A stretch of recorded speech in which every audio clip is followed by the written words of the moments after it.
Muchas gracias por estar acá, por escuchar a estos excelentes invitados que tenemos hoy para hablar de la situación laboral en el campo, que como personas que trabajan en el sector saben ustedes es crítica.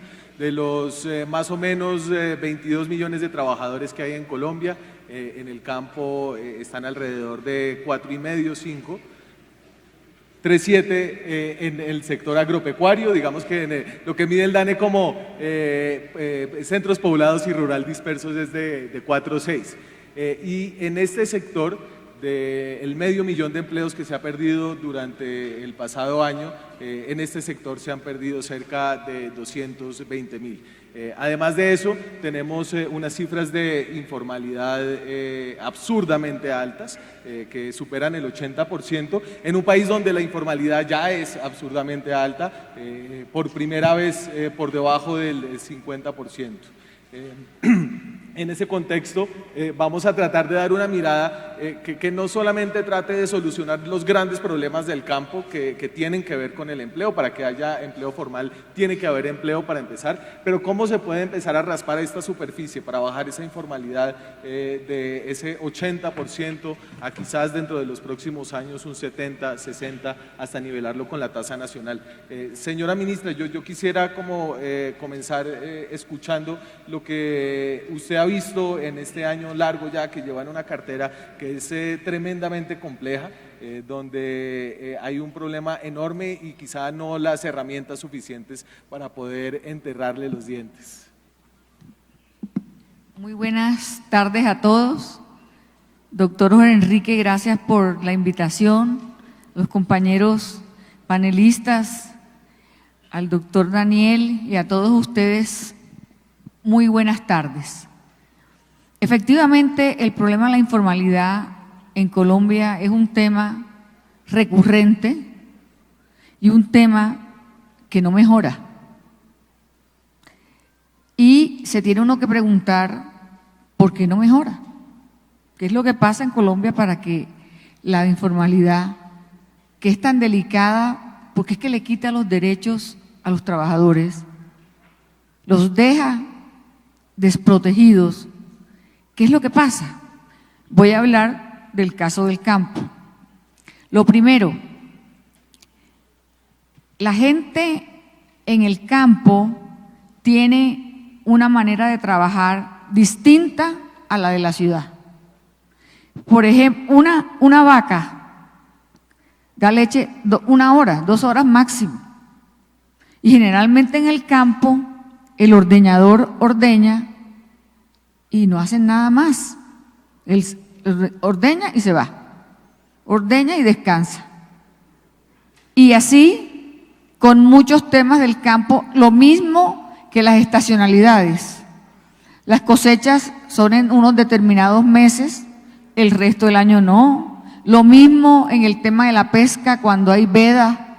En fin, hay una cantidad de factores que hacen que el trabajo, por no tener unas maneras claras de contratar, el trabajo sea informal en el campo y no tenga otra salida distinta a emplearlo de tú a tú sin tener en cuenta la informalidad.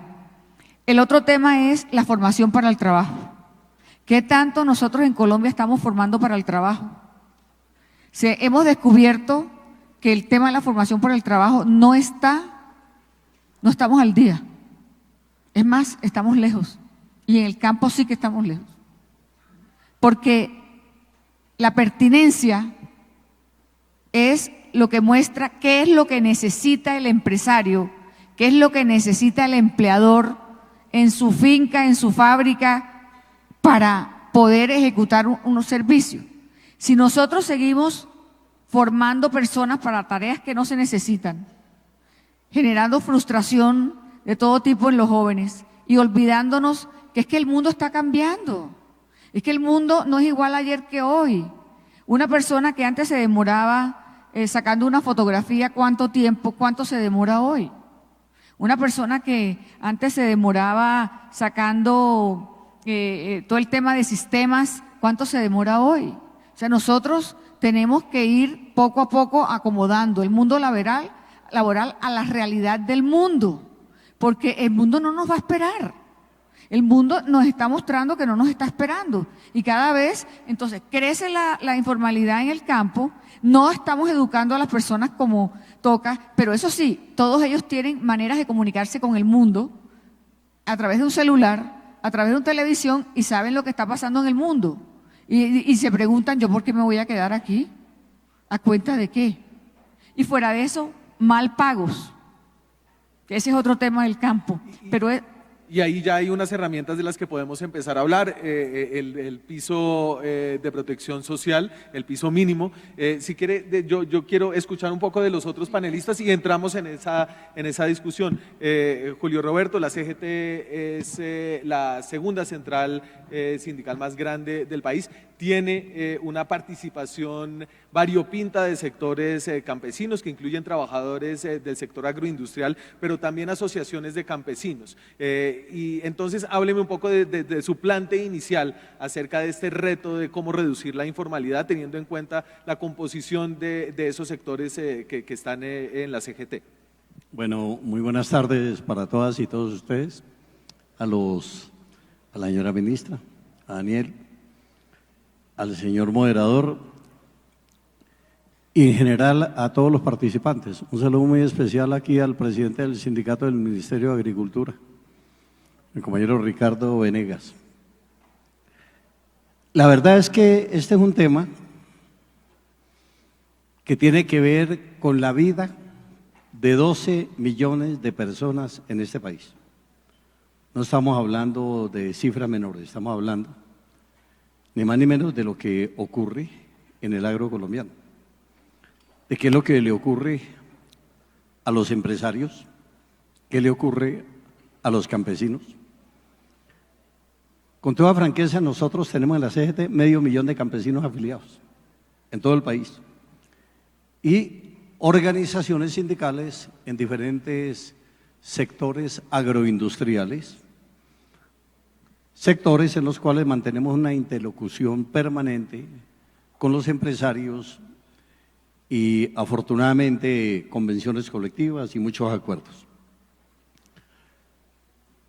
El título de la obra de hoy era la tercerización o la informalidad laboral en el campo como una suerte de enemigo oculto del desarrollo. Y yo lo quiero decir con toda franqueza. Muy importante que ojalá hablemos de los pisos mínimos de protección social. Y no es lo mismo, en efecto, la situación de los trabajadores azucareros o bananeros de la palma africana, en fin, o de las flores, que la de millones de personas que están en las áreas rurales y en donde, como decía la señora ministra, sí, seguramente habrán personas que no quieren trabajar más de las 2 horas del ordeño, pero hay otros que, en efecto, pueden ordeñar de 5 a 7 y de 9 a 11 están cultivando cebolla y de 3 a 4 de la tarde o 5 de la tarde están cultivando papas o cosechando frutas. Y ahí es donde nosotros tenemos que ponernos de acuerdo a ver qué es lo que nosotros requerimos para el campo. Nosotros trajimos una presentación que le vamos a pedir al doctor Jorge Enrique Bedoya que la haga llegar a los participantes de este congreso. Es una presentación muy breve, pero no los vamos a distraer aquí con gráficas. Lo único cierto es que, además de los pisos mínimos de protección social, aquí es necesario que nosotros hablemos con mucha sinceridad y mirándonos a la cara. Necesitamos vías 4G y cómo es la conectividad con el campo. Es decir, en este país acabaron de manera irresponsable el Fondo Nacional de Caminos Vecinales, que construyó 35.000 kilómetros de vías y cientos de puentes en las zonas rurales, con la participación inclusive de las comunidades. Eso desapareció. Entonces, por ejemplo, ese es un aspecto sobre el cual el Congreso de la SAC perfectamente puede convertirse en un grupo de presión para la reactivación del Fondo Nacional de Caminos Vecinales y ver realmente con medidas prácticas, otras que vamos a proponer más adelante, cómo nosotros vamos saliendo de una situación de atraso en que nosotros nos encontramos respecto de otros países, ahora que somos socios de la OECD. Entonces, bueno, ¿cómo vamos a competir en los mercados internacionales si no se generan las condiciones para competir en los mercados internacionales? Juan Escandón trabaja en Escandón Abogados, que es una firma que asesora a varias empresas que trabajan en el campo colombiano y tiene una visión de cuáles son los problemas, cuáles son los retos de esas empresas frente al Código Sustantivo del Trabajo que se aplica de una manera general también en el campo colombiano. Juan, pero yo quisiera que usted me ayudara a empezar a aterrizar lo que son las herramientas que ha dispuesto este gobierno o la herramienta que ya tiene dispuesta este gobierno para tratar de atacar el problema de la informalidad en el campo y que me ayude a desglosárselo aquí a la audiencia para después poner en desacuerdo a la ministra y a Julio Roberto. Eso es fácil, ponerlos en desacuerdo ellos dos. No tanto. Entonces, ¿qué hace el artículo del 193 del Plan Nacional de Desarrollo del famoso piso mínimo vital? Bien. Buenas tardes. Pues agradecerle a la SAC, a su presidente Jorge Bedoya y a su equipo de trabajo por la invitación. Antes de entrar en ese tema, pues sobre la situación del campo, creo que hay que tener en cuenta que además hay una mano de obra que se ha venido envejeciendo.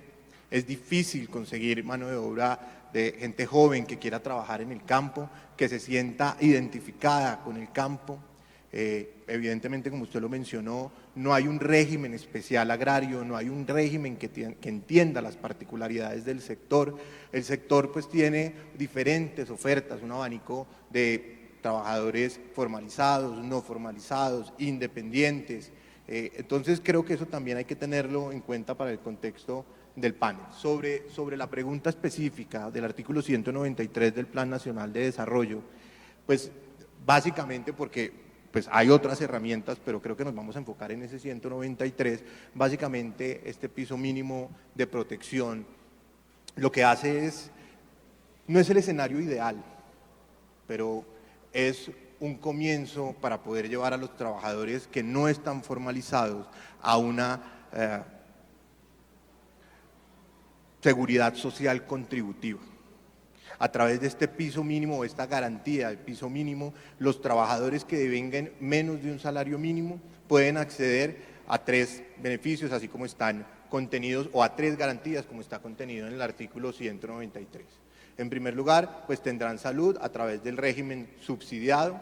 En segundo lugar, accederán a los BEPS, beneficios económicos periódicos. Y en tercer lugar, un seguro, podría decirse, no es así prácticamente, pero un seguro universal donde las enfermedades laborales y otras prestaciones puedan ser cubiertas por estos aportes que harán las personas de un 15% que lo asumirá bien sea el empleador o el contratante. Una de las características también que tiene este piso mínimo de garantía es que no solo está planteado para los trabajadores formalizados, sino para aquellas personas que sean vinculadas a través de un contrato de prestación de servicios. Es también entonces un sistema muy novedoso. Básicamente, a grandes rasgos, Daniel, eso sería, si la ministra me complementaba algo. Y digamos, entiendo yo que el interés aquí es tratar de cerrar un poco la brecha en la bajísima tasa que hay de ahorro para la vejez en el sector del campo, ¿no? Que es bajísima en todo el país, pero también y especialmente preocupante en el campo, como decía Juan Escandón, un área del país donde el envejecimiento de la población es un tema que ya toca afrontar, ministra. Esta es, entiendo yo, la herramienta estrella que tiene en sus manos el gobierno nacional por ahora, y antes de que empecemos a hablar de lo que quisiéramos en el futuro para atacar este problema de la informalidad. Lo primero que quiero decir, que de pronto no lo dije al inicio, es que esto es para personas que trabajan tiempo parcial y ganan menos el salario mínimo, lo cual es común en el campo, y que hoy no tienen ningún tipo de protección. Es claro que quienes hoy trabajen en 8 horas, tengan otro tipo de contrato, pues tienen que cumplir los empleadores con las reglas laborales. Esto es para todos aquellos que hoy no están protegidos por nada, por nadie.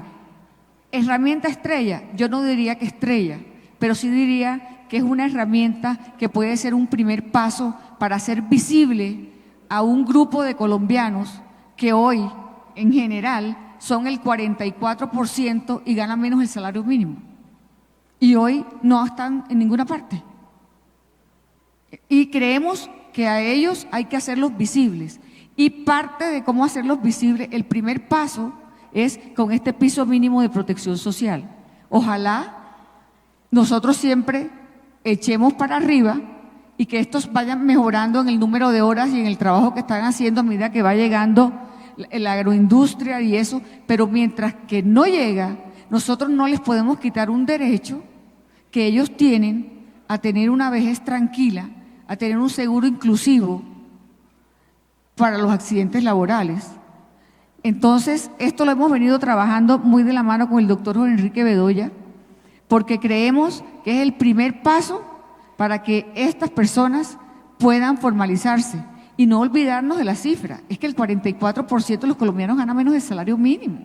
O sea que no podemos dejarlos sin mirar, hay que mirarlos. Ministra, un jardinero. Sí, no, y que quería preguntarle en temas logísticos, entonces ya está el artículo, ya se socializó el decreto, y el decreto ¿en qué está? ¿Cuándo podremos ver que esto se empieza a implementar? A ver, el decreto en este momento ya fue firmado por los ministros correspondientes y en este momento está en presidencia.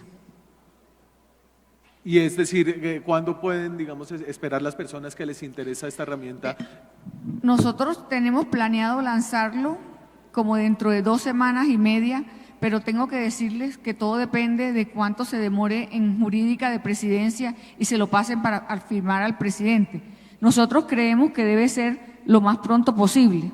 Ahora, también quiero aclarar que nosotros esto no queremos trabajarlos independientemente de los sindicatos.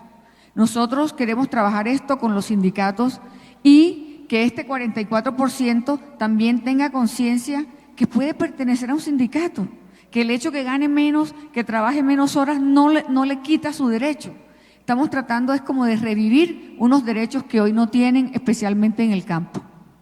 Y Julio Roberto, ¿esta medida entra dentro del estilo de medidas de flexibilización que a los sindicatos no les gustan o es una medida que ustedes pueden acompañar?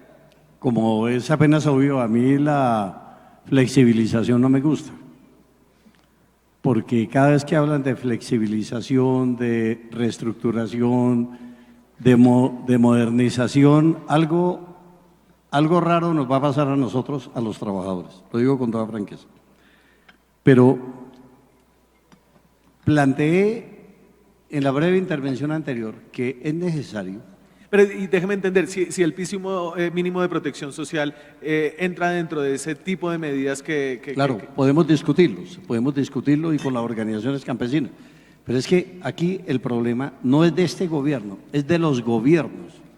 Y yo estoy lo suficientemente grande, para no decir que viejo, como para constatar que uno de los problemas fundamentales que tenemos es que no hay políticas públicas hacia el agro colombiano. Es decir, uno como le dice a los jóvenes, ¿cómo los retenemos en el campo? Si no hay centros de formación, no hay universidades, no hay centros de salud, no hay programas de vivienda, no hay programas de recreación. Es decir, ¿cómo hacemos para que el campesinado se mantenga y para que podamos tener la mano de obra suficiente como para poder desarrollar el agro colombiano? Yo creo que tenemos unas extensiones de tierras que son muy importantes, que requieren de la presencia de los jóvenes, mujeres y hombres, pero que además hayan recibido la capacitación técnica y que haya algo que los atraiga, porque es que si lo único que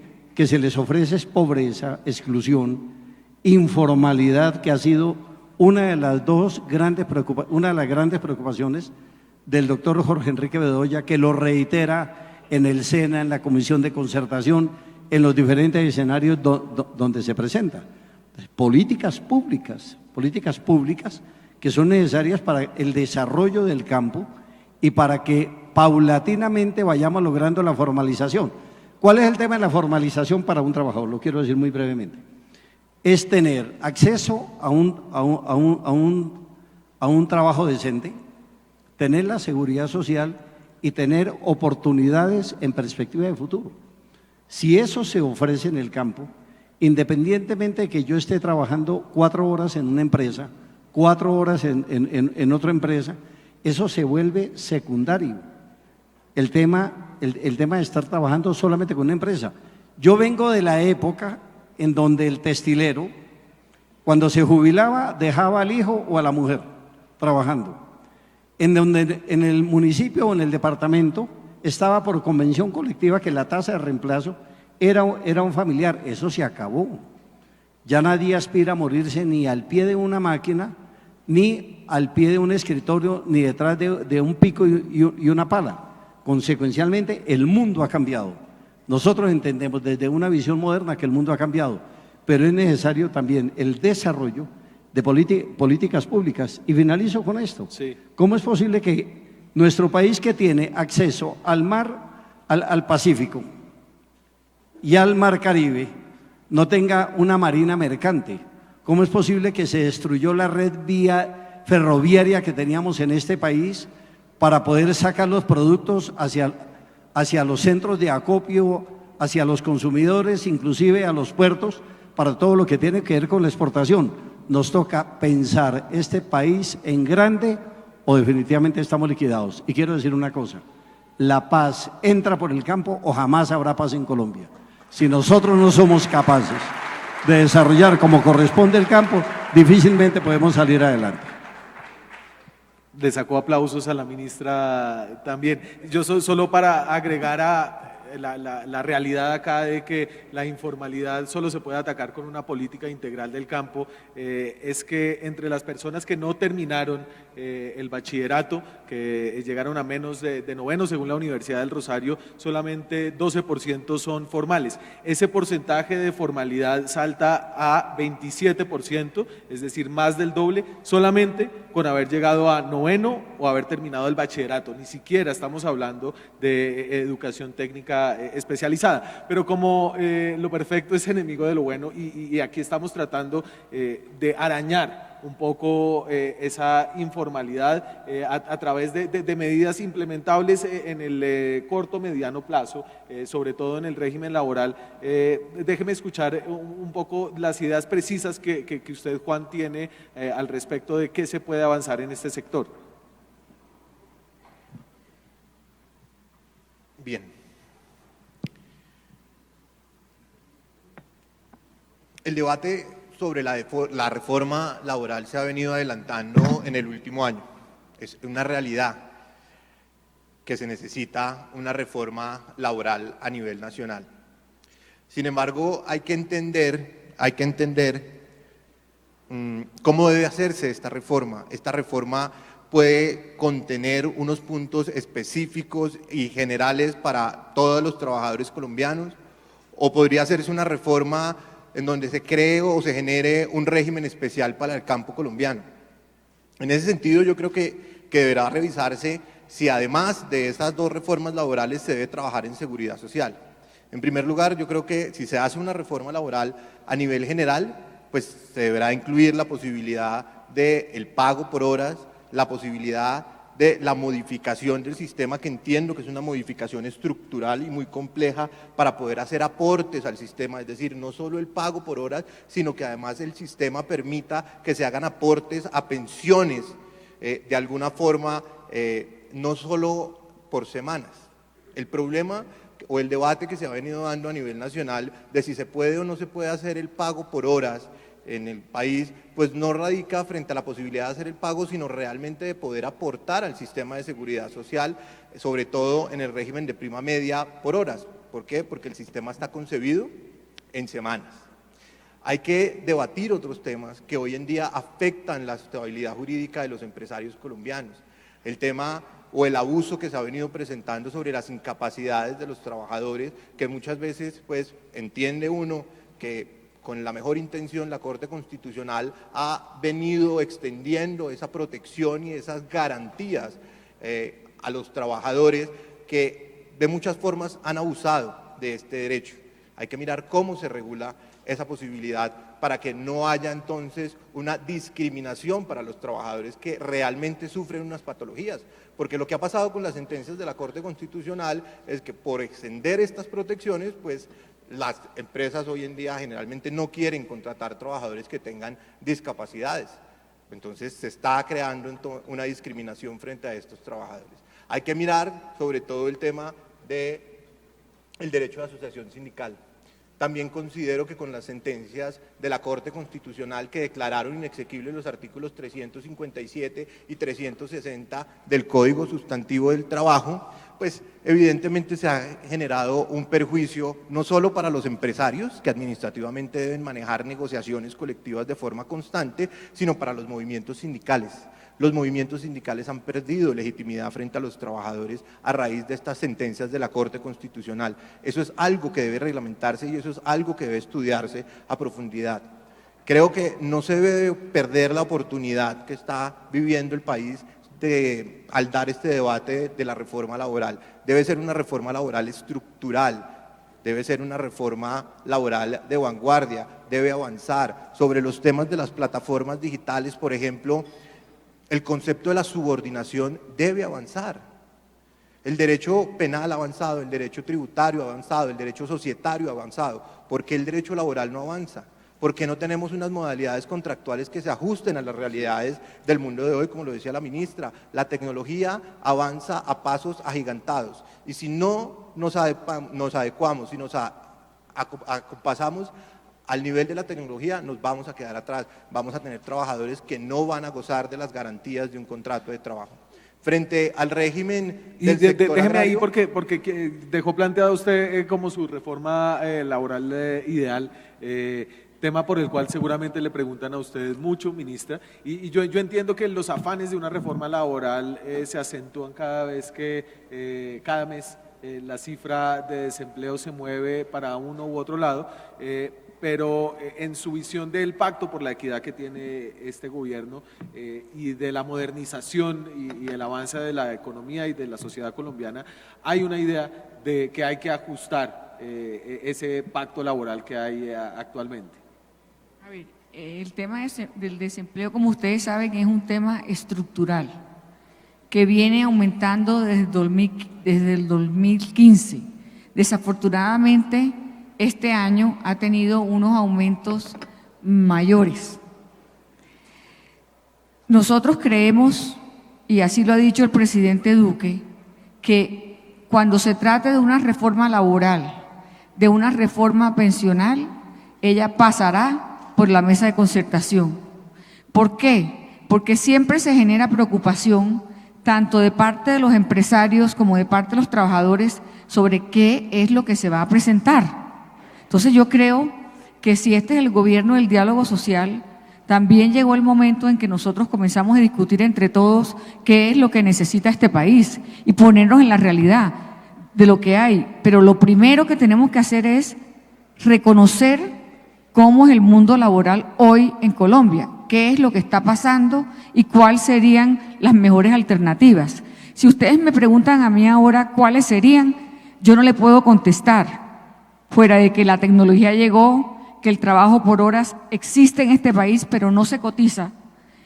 Pero hay que construir entre todos para poder llegar a una reforma que realmente logre satisfacer a la mayoría, aunque ustedes saben que totalmente eso no es imposible, pero por lo menos que logre, y estamos dispuestos a trabajarla con muchísimo compromiso y con muchísimo cuidado en la mesa de concertación laboral. No, y déjeme agarrar un poco la sensación de agitación que hay actualmente en el país, que tiene que ver precisamente con temas como la informalidad laboral, con temas como la desigualdad, y quiero entender un poco, y escucho palabras muy cautas de su parte, y eso me parece bien, pero ¿cómo podría avanzar este diálogo que usted está proponiendo, no solamente en el sector que le toca a usted, sino su visión política de cómo podría avanzar ese diálogo? Mire, hay un tema importante aquí, y es que Si uno lee lo que están publicando de qué va a ser la reforma pensional o de qué va a ser la reforma laboral en Colombia, está llena de mentiras. Aquí no se va a acabar con pensiones, ¿quién dijo? Aquí no se le pueden acabar los derechos a los trabajadores. Eso es imposible. ¿Sí? Aquí no se va a bajar el sueldo mínimo a nadie. ¿Sí? Aquí sí hay temas que tenemos que analizar, como lo dije anteriormente, que se hará en la mesa, que es el tema de la formación para el trabajo, todo el tema de pertinencia, el tema del trabajo por horas, que es una realidad, y el tema de todos los colombianos que tienen que son el 44% y gana menos el salario mínimo, y que nosotros no estamos dispuestos como gobierno a dejarlos a un lado. Y Julio Roberto, y entonces le hago la misma pregunta. ¿Ustedes van a participar en el paro nacional del próximo 21 de noviembre? Bueno, nosotros, la CGT, convocó una jornada nacional de protesta, no un paro. Una jornada nacional de protesta por políticas de empleo, por una reforma social agraria de carácter integral, por el desarrollo de políticas públicas que permitan el acceso a la seguridad social de la inmensa mayoría de la población. El que quiera parar, que pare. Es decir, es que eso es un derecho, pero nosotros estamos diciendo una movilización para llamar la atención del gobierno sobre una serie de temas. Porque a propósito de lo que decía el doctor Escandón, en términos sindicales nosotros hemos aprendido que no todo vale, de que no todo es válido en términos de reivindicaciones sociales. Y lo hemos dicho categóricamente. Lo que ha hecho la Corte Constitucional, donde permite, por ejemplo, la multiafiliación y que una persona pueda pertenecer dentro de la misma empresa a 3 o 4 sindicatos, pues no tiene sentido, no tiene presentación. No le pueden servir a 2 señores, mucho menos a 3 o a 4 señores. Y el tema de la atomización sindical no le sirve ni a ustedes como empresarios, ni nos sirve a nosotros como trabajadores.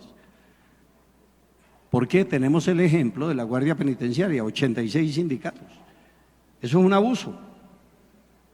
Pero a la vez también tenemos que mentalizarnos en la necesidad de dar todas las garantías para que la gente pueda plantear sus reivindicaciones, encontrar respuestas. Y el tema de las incapacidades es un tema ya viejo y que ha venido siendo analizado. Y si una persona, trabajador o trabajadora, es sorprendido con que está falsificando incapacidades, que anda en muletas para llegar a la empresa, pero que el fin de semana juega al fútbol, pues esa persona tiene que abrirse en zona de investigaciones disciplinarias y se va. Porque aquí no puede existir ese tipo de situaciones, ese tipo de vagabunderías que nosotros de ninguna manera las podemos patrocinar.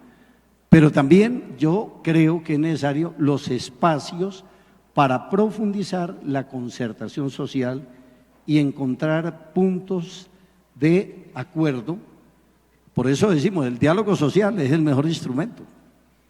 Es decir, si yo resolviera todo sobre la base de un paro, pues entonces haría un paro cada 24 horas. Pero la concertación social es fundamental. Por eso está la Comisión Permanente de Concertación.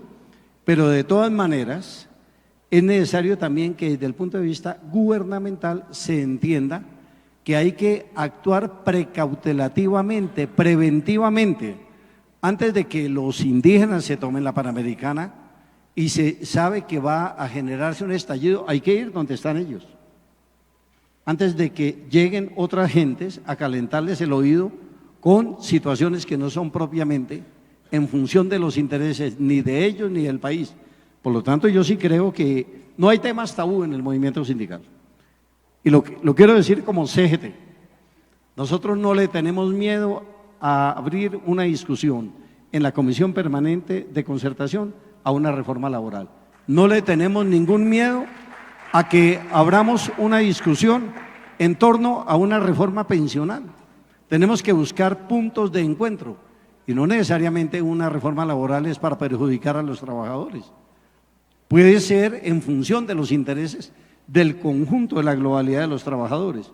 Una reforma pensional es para que en vez de de 3 de cada 10 tengan la posibilidad de pensionarse, que 10 de los 10 puedan pensionarse idealísticamente, pero de todas maneras, eso es lo que nosotros tenemos que tratar de encontrar. Es puntos a partir de los cuales se haga distribución de la riqueza en este país. Es necesario no que se empobrezcan los ricos, sino que los pobres se enriquezcan. Yo creo que es un tema fundamental alrededor del cual nosotros tenemos que abrir una discusión. Y déjeme preguntarle, porque ahorita hay un espejo muy interesante en América Latina, que es lo que está pasando en Chile, donde se está poniendo sobre la mesa la renegociación del pacto social chileno. Se habla de una renegociación incluso constitucional. Yo, desde la CGT, quiero entender qué tan profunda es la renegociación que usted cree se debe dar con este gobierno y con qué sectores de este gobierno, porque además siento que en este gobierno hay algunos sectores como el de la ministra, que es de la vieja escuela de la cohesión social, y hay otros sectores mucho más técnicos, mucho más cercanos a las disciplinas distintas como la economía, que tienen visiones distintas. La virtud de la mano es que no todos los dedos son iguales, y eso es lo que la hace polifuncional. En el caso de América Latina, Caribe, hay quienes sueñan con que sobre la base del Foro de Sao Paulo, entonces todo tenga que revolcarse en la región latinoamericana caribeña. Pues no.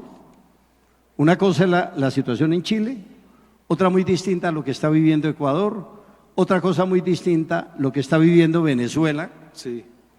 Porque muchos de los que en un momento dado dicen viva la revolución, entonces no se atreven a levantar un dedo para cuestionar el modelo venezolano, como se lo dije a un grupo de compañeros en estos días.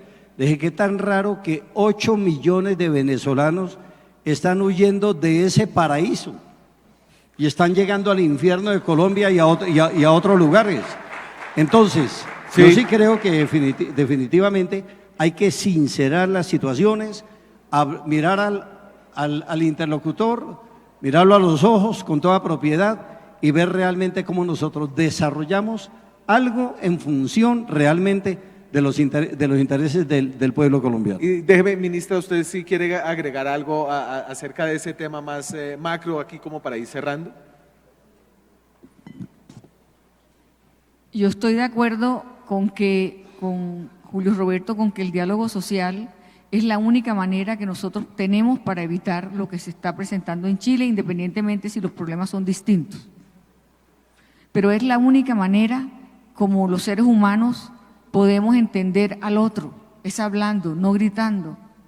Cuando gritan uno no oye, cuando hablan bien uno escucha, de lado y lado, de todos los lados. Entonces yo sí creo que esto es un ejercicio que vale la pena, porque también siento que hay grandes sectores del sindicalismo en Colombia que están conscientes del tema laboral, de lo que en Colombia se está viviendo y cómo, por no hacer unos cambios, están violándose los derechos a algunos trabajadores. Hay un sector que es mucho más, digamos, más radical y que piensa que es imposible, pero también están invitados a la mesa, también están invitados porque los queremos escuchar. Por eso, desde que este gobierno llegó, hacemos una mesa de concertación todos los meses. Si ustedes me preguntan si ha sido fácil, no es fácil. En un país que está acostumbrado a no dialogar, que todo lo hace porque sí o porque no, o que todo se le vuelve punto de honor, no es fácil. Pero es un ejercicio en el que yo creo que tripartitamente hemos avanzado en muchas cosas, como fue la negociación del salario mínimo, como fue la negociación del Acuerdo Nacional Estatal, que fue también rápido y excelente, el Pacto por el Trabajo Decente.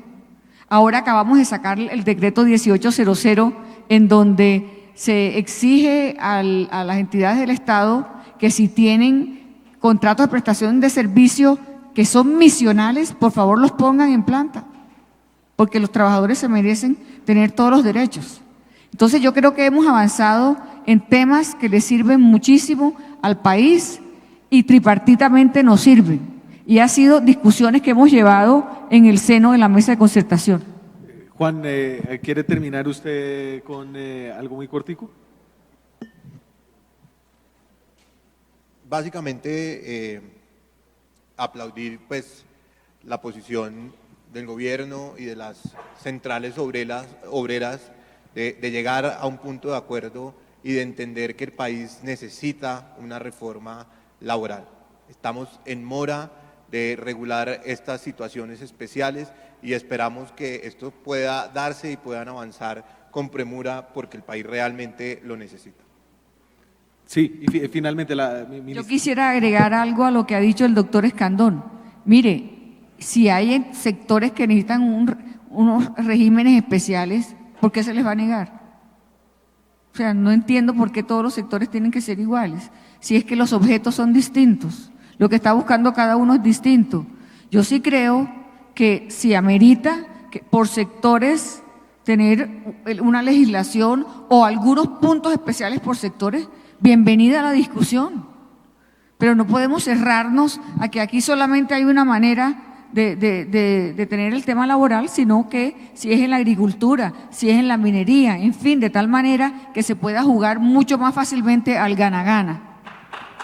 Muchas gracias. Medio minuto solamente, no me preocupe. Julio Roberto. Ahí el reloj dice que tenemos todavía 30 segundos. Yo creo, definitivamente. Así negocia yo creo el salario que definitivamente lo que ha dicho la señora ministra y que lo dijo públicamente el presidente de la República, no hay un proyecto de reforma laboral. Y si es necesaria una reforma laboral, la vamos a llevar a la Comisión Permanente de Concertación. Consecuencialmente, ese es el escenario. Yo tengo unos colegas que se desmayan y no vuelven en sí, sino en no.